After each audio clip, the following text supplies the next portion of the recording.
Welcome into episode number 113 of The Voice Behind the Voice. I'm Sean Aronson, the TV and radio broadcaster for the St. Paul Saints, an independent minor league baseball team in the Twin Cities. Well, yesterday, and this is just a quick side note, yesterday being Sunday, Mother's Day, was my 41st birthday.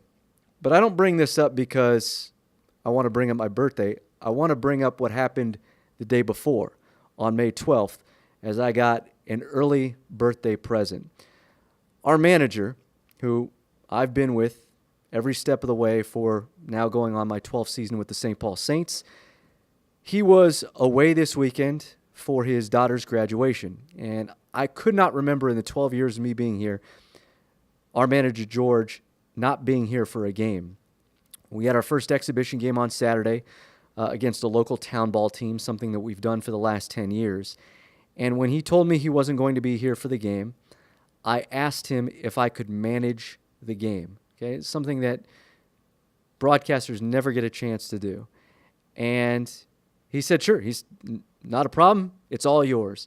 He made up the lineup card before he left, gave me some of the guys that he wanted to get into the game, and that was it. The rest of it was up to me. Dressed in full uniform, and it was an incredible experience.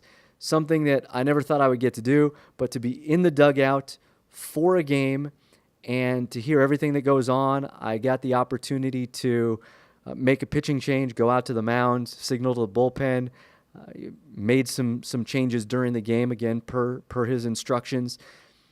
But a couple of things that I took away. Number one, these guys on this team right now are still kind of gelling and getting to know each other. And any one of them could have treated this as just a joke that, it's not that big of a deal. A, it's a game against a town ball team. B, here's the radio guy in there managing the game. But every one of them, to a man, treated me with the utmost respect. When I went up to them and told them, hey, you're coming out of the game or whatever it was, they took it as if I were the real manager for the day.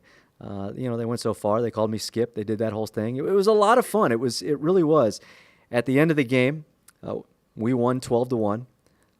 So I am 1-0 as a manager, of which I am now retired. But they dumped a bucket of ice water on me, and in the handshake line at the end, they handed me the game ball. It was an experience I will not soon forget. I kept the lineup card.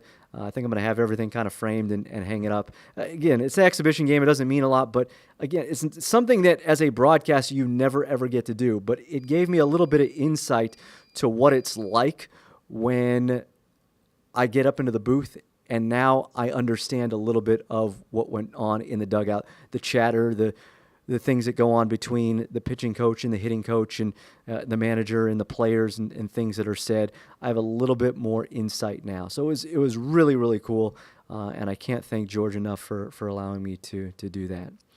With that said, let's get to episode number 113. It is Bob Rathbun of the Atlanta Hawks, one of the nicest guys that I have sat down with, and I get it. I've said it about almost all of these guests, but really super nice. Told me afterwards that if I ever had any questions or wanted to send a demo or anything of that nature, please feel free to reach out to him. He and I have conversed a little bit since he left here. He actually gave me the email address of someone that I was trying to get as a guest on the podcast. Just really a super nice guy, and he's got some interesting stories out there. We actually start off with something that happened in Sacramento right at the end of the season. We did this at the hotel where the team stays at, and I think it might have been like the third to last game of the season or second to last game of the season. And we talked about the protests in Sacramento when Atlanta was there and how the game was delayed by 15 minutes.